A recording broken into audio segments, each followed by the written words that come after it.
사랑하고 축복합니다. 슬기로운 부모 생활 두 번째 시간입니다. 함께 지난주에 많은 분들이 참여해 주시고 또 길미란 사모님의 강의를 통해서 많은 분들이 새로운 도전과 또 위로와 격려를 얻으시고 새롭게 결단하시는 이야기들을 제가 들었습니다. 함께 그 은혜 받으신 은혜와 또 그 마음이 잘 이어지고 있을 거라고 믿습니다. 여러분 힘내서 부모로서 하나님이 기뻐하는 자녀 양육에 귀한 쓰임받을 수 있는 여러분 되시기를 간절히 바랍니다. 오늘은 두 번째 시간 교회와 가정 함께 양육하기라는 제목을 가지고 우리 함께 이야기를 나눌 텐데요. 여러분 기대하시면서 나가셨으면 좋겠고요. 또 이번을 통해서 우리 교회가 어떻게 나의 자녀를 양육하길 원하고 또 우리 자녀들을 어떻게 품고 서로가 협력해서 나가야 될지를 고민하고 또 도전할 수 있는 귀한 시간이 되기를 간절히 바랍니다. 여러분 모두를 응원하면서 첫 번째 강의를 시작하도록 하겠습니다. 첫 번째 시간에는 반드시 지켜야 할 것이라는 가르쳐야 할 것이라는 제목으로 우리 한인덕 목사님께서 말씀 함께 나눠 주시겠습니다. 우리 큰 박수로 우리 환영하도록 하겠습니다. 네, 반갑습니다. 원래 이렇게 설교 강단에 서는 건 어색하지가 않은데, 이렇게 부모님들하고 교사 선생님들, 특별히 온라인으로 이렇게 만나는 건 굉장히 어색하고 굉장히 이상합니다. 그런데 오늘 강의를 김하인의 목사님께 부탁을 받고 나서 내가 이런 부분에 대해서 많이 그동안에 고민하지 못했었구나라는 생각을 하면서 우리가 다양하게 우리 자녀들, 다음 세대들에게 가르쳐야 할 하나님의 마음이 있을 텐데 그 마음이 무엇인지 저부터 고민해보는 시간이 되었습니다. 아무쪼록 이 시간을 통해서 우리가 자녀들에게 가르쳐야 할 신앙이 더욱더 분명해지는 시간이 되었으면 좋겠다는 기대를 가지고 오늘의 강의를 한번 시작해 보도록 하겠습니다. 질문 하나 하겠습니다. 여러분들은 자녀를 잘 이해하고 계십니까? 저는 이제 아이가 셋인데 아이들을 이제 가끔씩 잘 이해하지 못할 때가 있습니다. 특히 저희 막내가 이제 초등학교 1학년인데 학교 끝나고 나서 반드시 해야 하는 일이 있습니다. 그게 뭐냐면 학교 앞 문방구에 들려서 1,000원짜리, 2,000원짜리 장난감을 사서 모으는 겁니다. 그런데 그 장난감을 가지고 잘 노는 게 아니라 하루 이틀 만에 버리는, 그래서 저희 집에서는 그것을 쓰레기 같은 장난감이라 이렇게 이야기를 합니다. 두 번째로 저희 둘째 아이는 야구를 좋아하고 그 SSG 랜더스 팀을 좋아하는데 이상하게 그 아이가 어느 날부터 야구 중계를 볼 때마다 상대팀 응원가, 선수의 응원가를 따라 부르는 걸 제가 보게 되었습니다. 그러니까 자기가 응원하는 팀의 선수의 응원가를 부르는 건 전혀 이상하지 않은데 다른 10개 팀의 모든 선수의 응원가를 외우고 있는, 하지만 우리나라 역사나 영어 단어는 잘 못 외우는 아이를 보면서 잘 이해가 되지 않고, 우리 아이는 그렇지 않은데 좀 이렇게 큰 아이들은 연예인의 콘서트를 가기 위해서 밥 안 먹고 돈을 모으는 아이들도 있고, 그리고 또 이렇게 아무 생각 없이 이리저리 카메라를 돌려가면서 사진을 찍는데 제가 보기에는 아무리 봐도 사진이 똑같은데 이게 나은지 저게 나은지 이렇게 물어보는 부모들, 하나도 예쁘지 않은 실용적이지도 않은 비싼 가방을 사달라고 조르는 아이, 대화 좀 하자 그러면 내가 뭘 그렇게 잘못했다고 먼저 짜증내는 아이들. 참 아이들을 이해하는 건 어려운 것 같습니다. 지금까지 우리는 잘 견뎌왔죠. 뭔가 그들과의 관계 개선을 위해서 노력해 봐야 할 텐데 아이들하고 접근조차 하는 것이 쉽지 않은 것이 우리의 현실입니다. 그러면 우리는 어떻게든 그 문제를 해결해야 되기 때문에 뭐부터 잘못되었는지, 어떻게 무엇부터 시작해야 되는지 고민을 많이 하죠. 그래서 많은 교회교육 전문가들이 3가지 정도의 전략을 이야기합니다. 첫 번째로 문화적인 접근, 그러니까 아이들이 좋아하는 문화로 그들에게 다가가는 것. 두 번째가 정서적인 접근이래요. 그래서 아이들의 마음속에 아이들과 공감하는 것, 그리고 내가 너희들과 잘 통하는 부모라는 인식을 주는 것. 그리고 세 번째가 영적인 접근인데 아이들의 마음속에 있는 영적인 갈급함을 채워주는 것. 이렇게 3가지 접근 방법을 이야기하는데, 그럼 여기서 우리가 그러면 어떻게 행동해야 하는가라는 부분에 탁 막혀버립니다. 문화적 접근을 하고 정서적 접근을 하고 영적인 접근을 해서 그러면 뭘 그들에게 가르칠 것인가? 막막하지 않습니까? 전 여기에 대한 대답을 여러분들에게 줄 수 있을 것 같지는 않습니다. 우리 아이들을 가만히 보면 되게 평화로워 보입니다. 평온해 보입니다. 그런데 아이들을 하나를 놓고 보면 그들 안에 굉장히 눈에 보이지 않는 치열한 전쟁이 있다는 사실을 알게 돼요. 저는 이것을 두 가지 관점에서 보는데, 첫 번째는요, 기준선의 전쟁이고, 두 번째는 시간의 전쟁입니다. 기준선의 전쟁이라는 게 뭘까요? 그러니까 누가 우리 아이들 마음에 먼저 기준선을 긋는가에 따라서 그 아이가 만들어갈 내일이 아주 다른 내일이 될 수 있다는 겁니다. 마귀는 세상을 사용해서 세상의 기준선을 우리 어린아이들, 우리 다음 세대의 마음에 확 긋고 그 기준에 맞춰서 세상을 살게 함으로써 하나님의 사람답게 예수님의 생명이 그 안에서 자라지 못하도록 차단하고 세상을 더 나쁜 세상이 만드는 일에 사용하고자 우리 아이들을 마귀가 그렇게 꼬입니다. 이런 걸 성경에선 세상의 지혜라고 말하죠. 세상이 말하는 지혜가 뭘까요? 어느 순간엔 그게 처세술을 말하는 것이고 어느 순간에는 겉모술수를 말하는 것입니다. 그런데 여러분, 세상 지혜의 특징을 가만히 한번 생각해 보십시오. 세상 지혜의 특징은요, 철저하게 자기의 유익을 추구하고 자기의 기득권을 유지하고 자기 중심적인 것이 세상이 말하는 지혜입니다. 그러니까 보통 세상이 말하는 지혜라고 하는 것은 우리가 누군가를 지혜롭다고 할 때 그 사람을 지혜롭다고 규정하고 있는 이들이 누구인가를 보는 게 중요해요. 내가 어느 집단에 속해 있느냐에 따라서 그 집단 안에 나에게 지혜롭다고 말하는 것이 실상은 굉장히 부정적인 의미로 사용될 수 있다는 겁니다. 예를 들면 이런 겁니다. 갑질하는 사장님들의 모임이 있습니다. 그리고 그 반대편에 갑질을 반대하는 직원들의 모임이 있겠죠. 그러면 갑질 사장님들의 방침에 거절하는 사람, 그들의 어떻게 하면 그 직원들의 입을 막을 수 있을까? 여기에 좋은 의견을 내는 사람들을 갑질 사장님들의 모임에선 지혜롭다고 말하겠죠. 그런데 세상의 정의의 관점에서 봤을 때 그들은 결코 선한 하나님께서 말씀하시는 지혜로운 사람이 아닌 겁니다. 그러니까 우리가 살고 있는 이 세상은 참된 지혜가 무엇인지 굉장히 구별하기 힘든 시대를 우리가 살아가고 있어요. 어른들도 헷갈린데 우리 아이들은 얼마나 더 많이 헷갈리겠냐는 것이죠. 그럴 때 우리 아이들에게 필요한 것이 바로 이 구분선입니다. 하나님은 어린 시절에 이 아이들이 평생 동안 하나님의 사람으로 살아갈 수 있도록 그 기준을 마련하기를 원하세요. 보이지 않는 영적인 전투가 굉장히 치열하거든요. 이 기준선의 전쟁이 그 다음 스텝이 바로 시간의 전쟁입니다. 그러니까 이 아이들이 시간이 많지 않다는 거예요. 아이들의 마음은 이 젖은 시멘트와 같아서 여러분이 하루 종일 땅을 파고 모래와 시멘트를 섞어서 물을 붓고 집안 하단 곁을 시멘트로 발라 놓는다. 그러면 아이들이 거기 가서 막 장난을 하죠. 이름을 적어 놓거나 아니면 고양이들이 와서 발자국을 이렇게 남겨 놓거나, 그러면 누구나 시멘트가 굳기 전에 그 시멘트가 잘 마를 때까지 거기에서 이렇게 지켜보고 있거나 굉장히 긴장을 합니다. 왜냐하면 아직 그 시멘트가 물컹거리기 때문에 조그마한 나뭇가지라도 하나 떨어지면 그 모양이 그대로 새겨지는 거예요. 고양이 발자국이 생기면 그거 굉장히 곤란합니다. 그리고 이웃에 좀 나쁜 마음 가진 아이들이 거기다 이름을 적기라도 하면 그게 굳어지면 평생 가는 것이죠. 이건 시간 싸움인 겁니다. 저는 우리 아이들의 마음이 굳기 이전에 시멘트와 같은 상태라고 생각을 해요. 그런데 이 시멘트가 곧 굳어지기 때문에 우리에겐 굉장히 시간이 없습니다. 시간을 허비할 수가 없습니다. 시멘트가 다 굳은 다음에 잘못된 것을 지우고 바른 선을 새기려면 엄청난 노력을 하고 또 엄청난 고생을 해야만 해요. 그래서 젖은 시멘트가 굳어지기 전에 우리가 좋은 무늬를 넣어야 하는 것처럼 우리 아이들이 어린 시절에 그들의 마음에 바른 기준선을 새겨 놓아야 하는 것, 이것은 시간 싸움이라고 할 수 있습니다.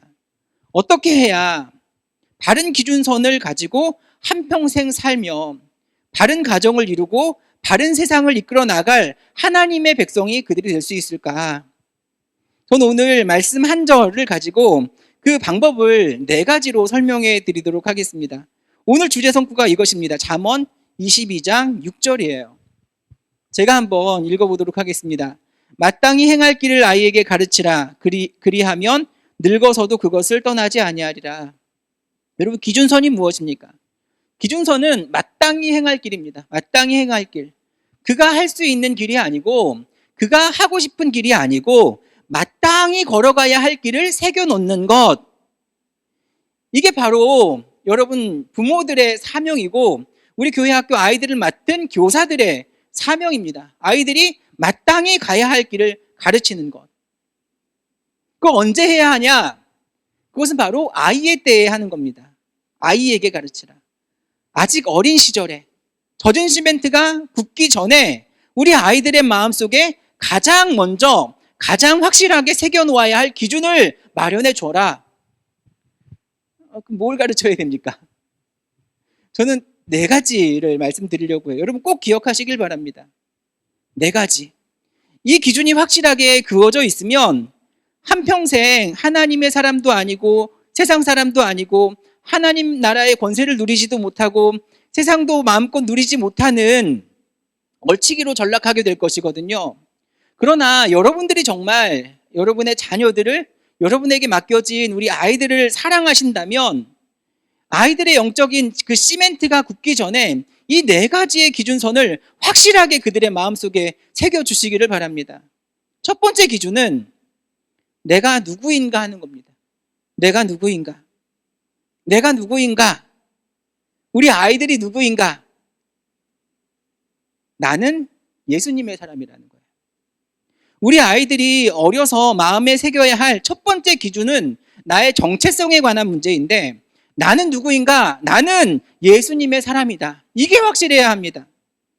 유치원에 가든지 중학교에 가든지 고등학교에 가든지 대학교에 가고 직장인이 되든지 상관없이, 내가 언제 어디서 누구와 무슨 일을 하든지 그거 상관없이 나는 누구인가?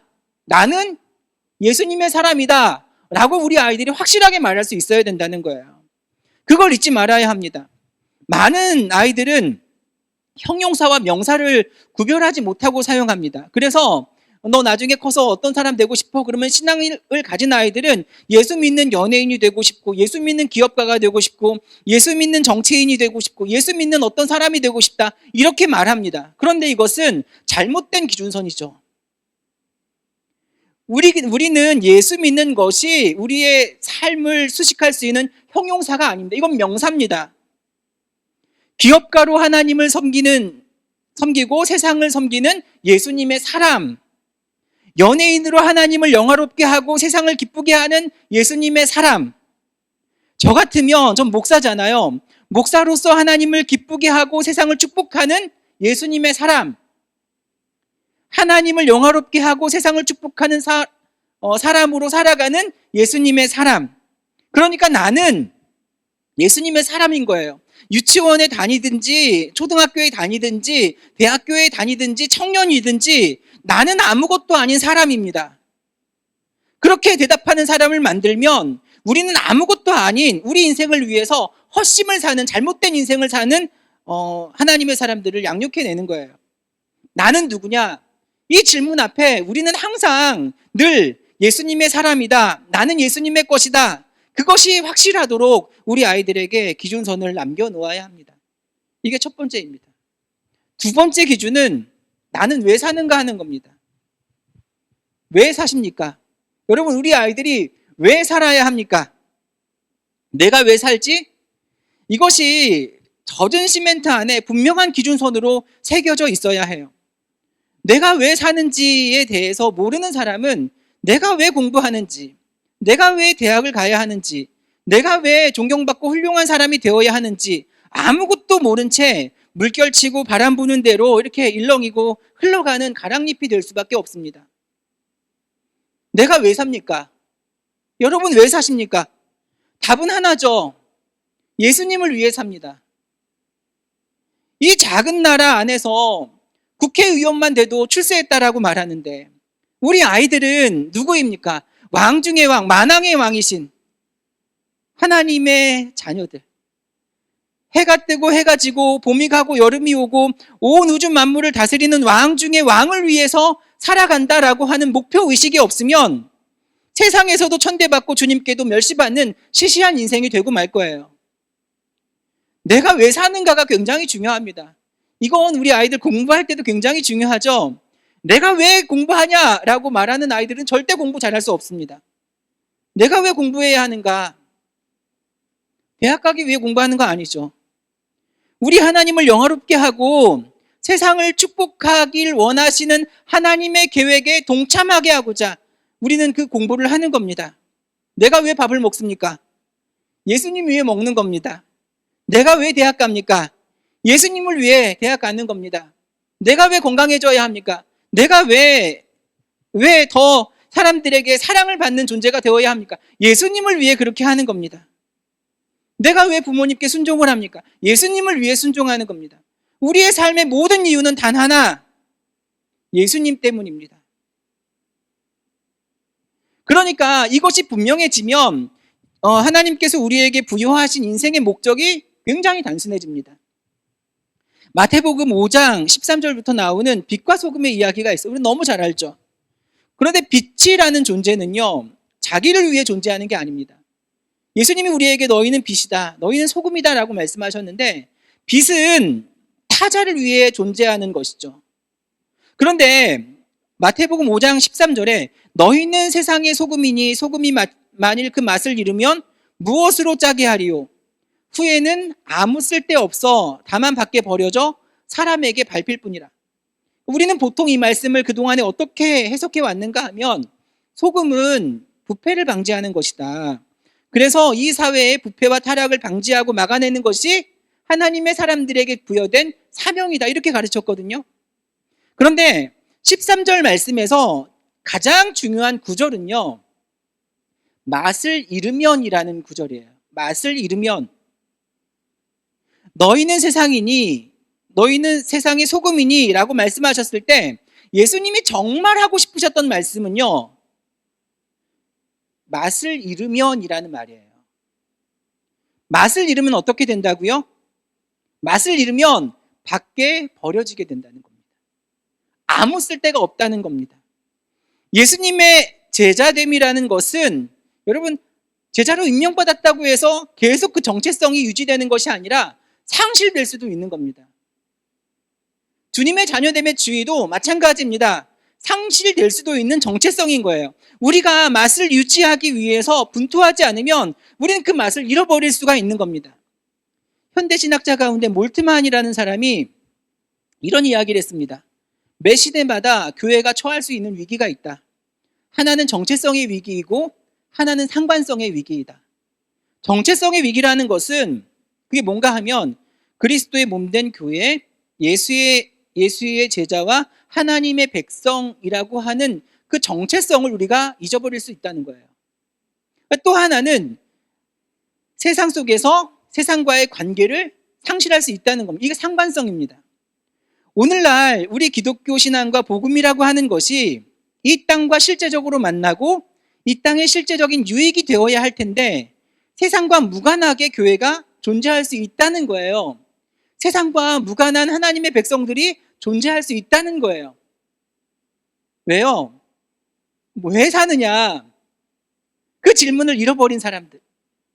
내가 하나님께 속해 있음을, 예수님 때문에 사는 사람임을 잃어버린 사람들이 그러한 삶을 살게 되고, 그러한 사람들이 이루어 놓은 교회는 맛을 잃은 소금이 되는 거예요. 이게 상관성입니다.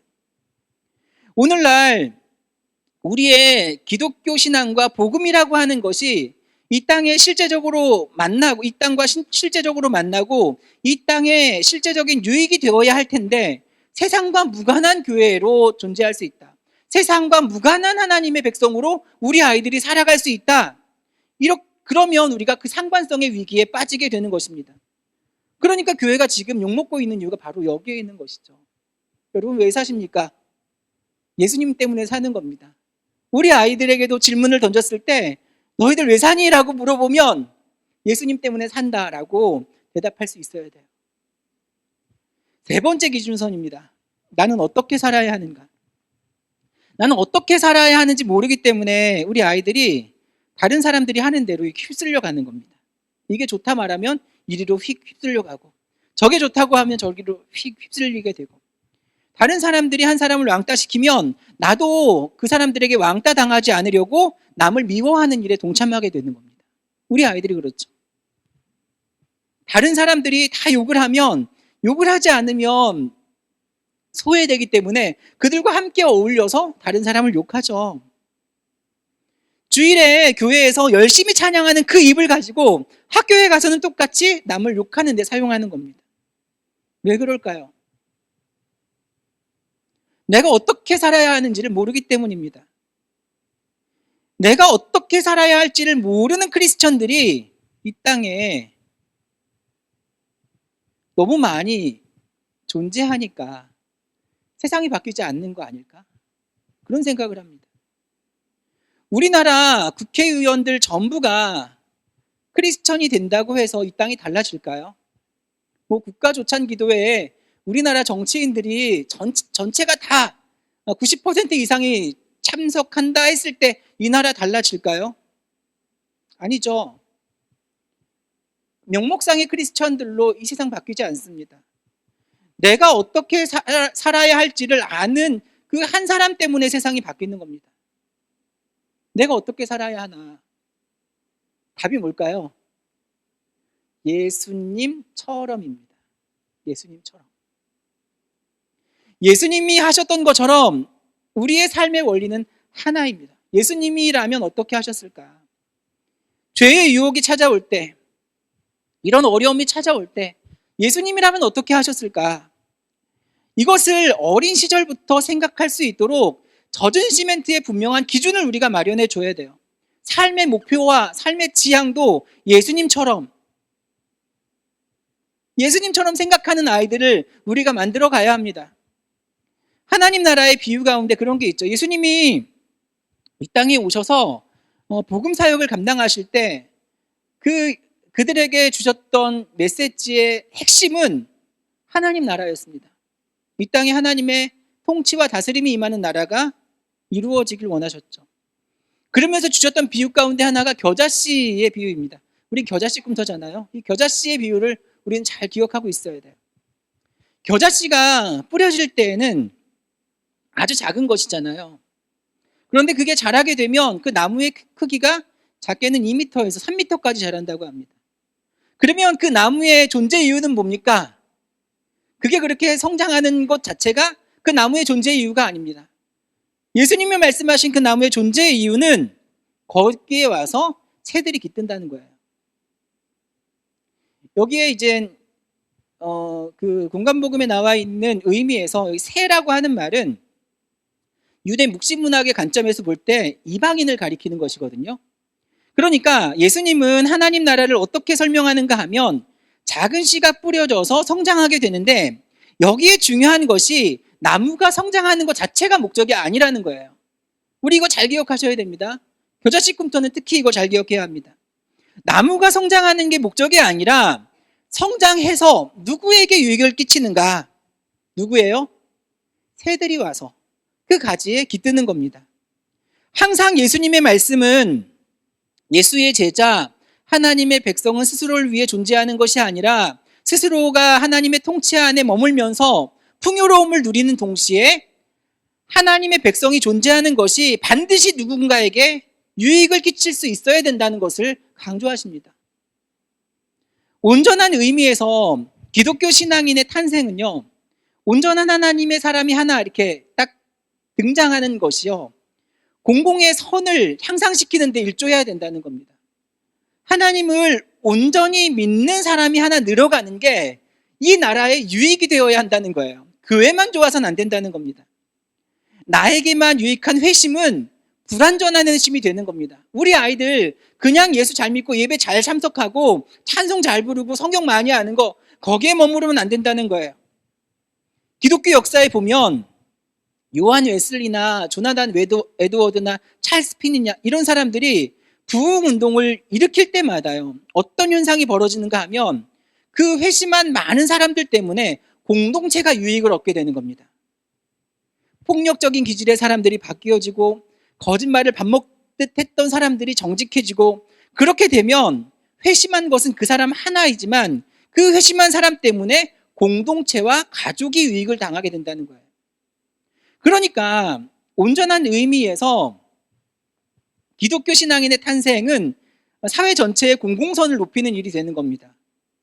예수님처럼 사는 사람들이 우리 주변에 많아짐을 통해서 이 땅의 사랑량, 총 사랑량도 높아지고 총 자비량도 높아지고 긍휼 양도 높아지고 그러니까 그런 일들, 예수님처럼 사는 사람들이 많아지는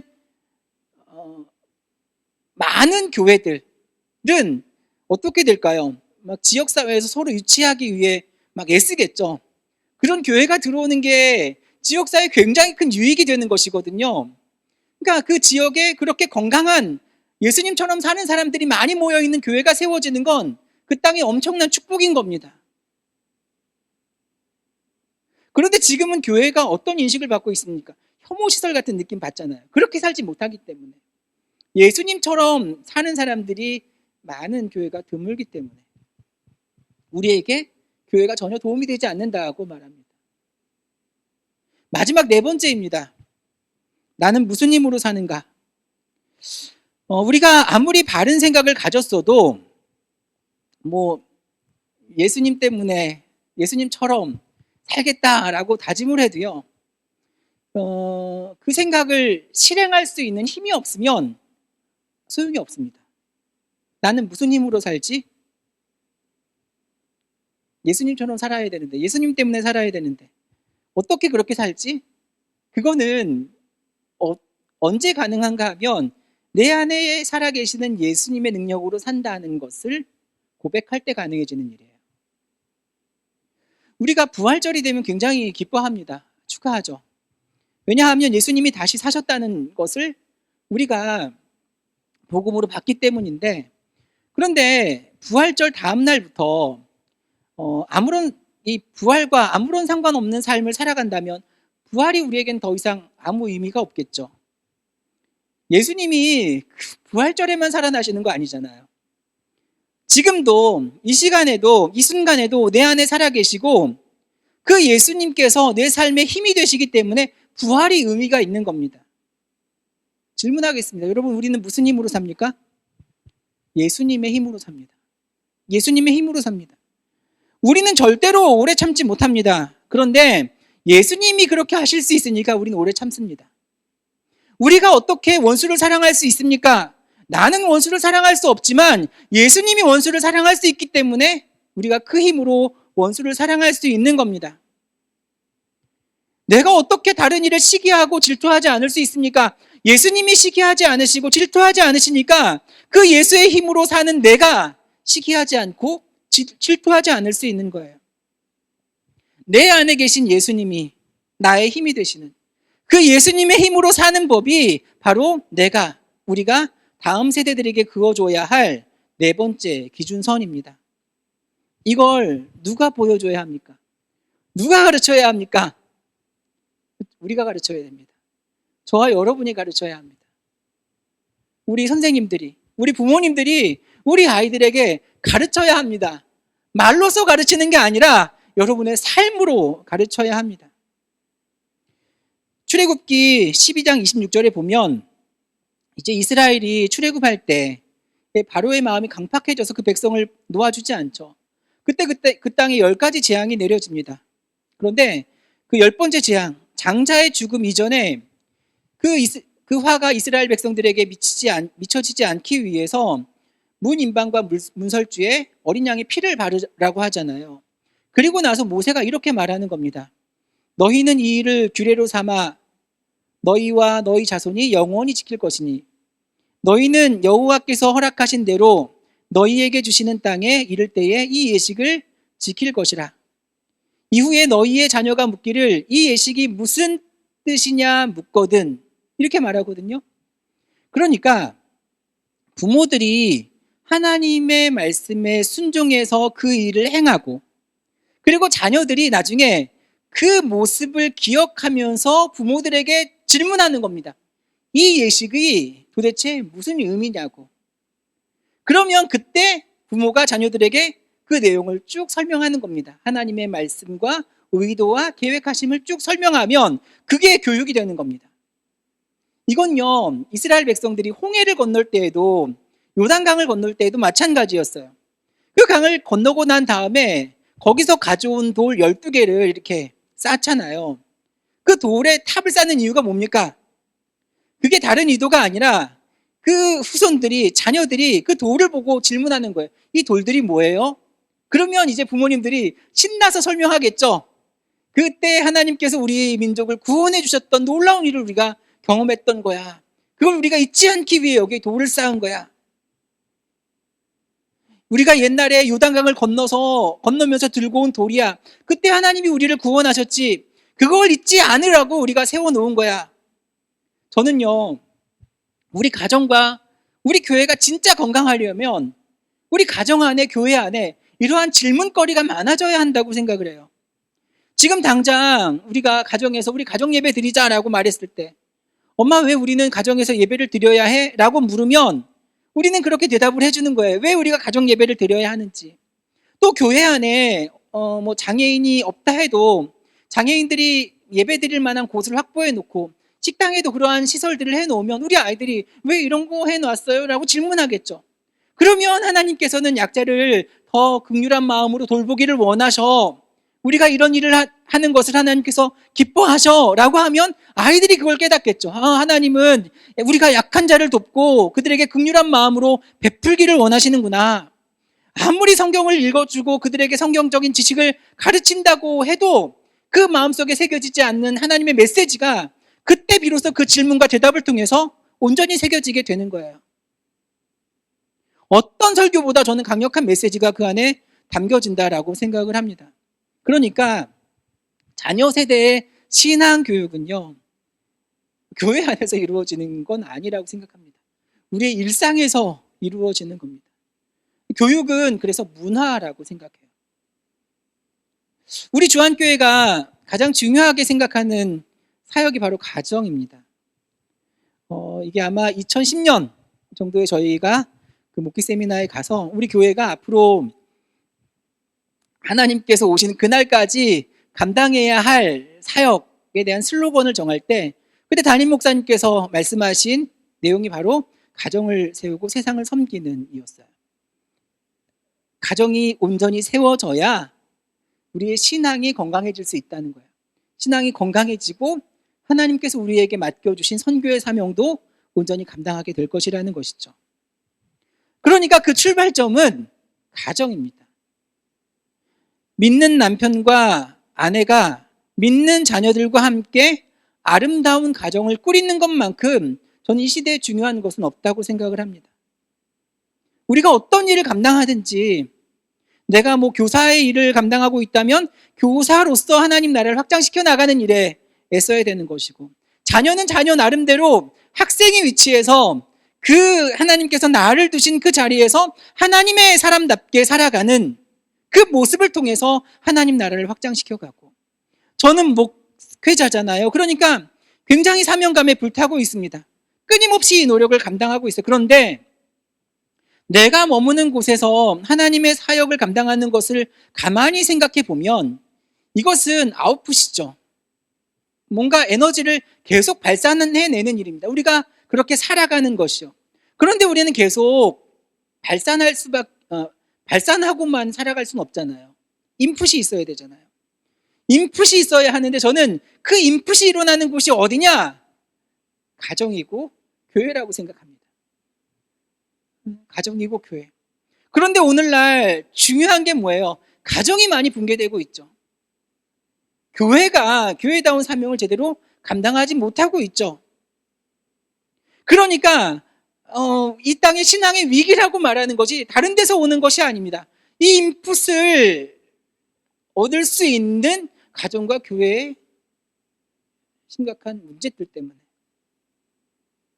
교회 공동체를 통해서 내가 하나님의 백성답게 살아가야겠다라고 하는 다짐과 결단, 가정을 통해서 내가 온전히 세워져서 우리 자녀들에게 바른 신앙의 본이 되어야겠다라는 그러한 다짐과 결단, 그런 결단을 통해서 우리가 삶의 새로운 에너지들이 공급되어야 하는데 그 경험들이 점점 줄어들고 있다는 거예요.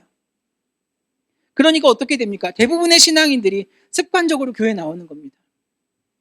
교회에 와서도 이 영적인 충전을 경험하지 못하는 거예요. 교회 공동체 안에서도 하나님으로부터 부어지는 에너지를 제대로 경험하지 못하는 거예요. 저는 그래서 우리에게 다시금 던져진 이 네 가지 질문이 분명해진다면 저는 거기서부터 우리의 건강도가 이렇게 회복되는 일들이 일어날 것이라고 생각을 합니다. 전 우리 주한교회가 그런 곳이 되었으면 좋겠고 여러분의 가정이 그러한 가정이 되었으면 좋겠습니다. 하나님의 말씀에 순종하는 자들이 많아짐으로 질문거리가 많아지는. 제가 마지막으로 여러분들에게 다시 한번 질문하겠습니다. 여러분 가정에서 분명히 대답하시길 바랍니다.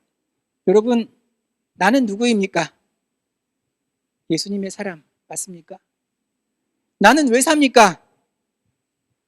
예수님을 위해 사는 거 맞습니까? 나는 어떻게 삽니까? 예수님처럼 살아가실 겁니까? 나는 무슨 힘으로 삽니까? 예수님의 힘으로 사는 겁니다. 아이들은 이렇게 살 것인데 여러분이 그렇게 살지 않으면 우리 아이들의 삶은 절대로 바뀌지 않을 겁니다. 아이들의 젖은 시멘트에 기준선을 긋는 그 일은 우리의 잔소리로 되지 않습니다. 이것은 모본으로 되는 겁니다. 나는 누구입니까? 나는 왜 삽니까? 나는 어떻게 삽니까? 나는 무슨 힘으로 삽니까? 여러분의 삶에 늘 이 신앙의 질문이 있기를 소원하고요. 그것을 잊지 않기를 소원하고요. 여러분들이 그렇게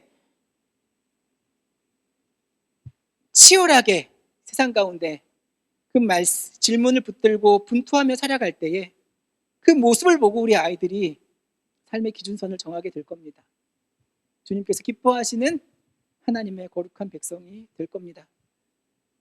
그 열정을 늘 가슴에 품으시는, 그래서 여러분들의 그 신앙의 모습을 통해서 우리 아이들의 삶이 달라지는 놀라운 역사가 우리 교회 안에, 가정 안에 끊임없이 일어나게 되기를 주님의 이름으로 간절히 축원합니다. 기도하겠습니다. 하나님, 오늘 이 시간 우리가 함께 하나님의 마음을 알기 위해, 하나님의 뜻을 우리가 더욱더 분명하게 깨닫기 위해 함께 모여 함께 고민을 나누었습니다. 우리의 삶 가운데 늘 이 질문이 떠나지 않게 하여 주옵소서. 나는 예수님의 사람입니다. 예수님을 위해 사는 사람입니다.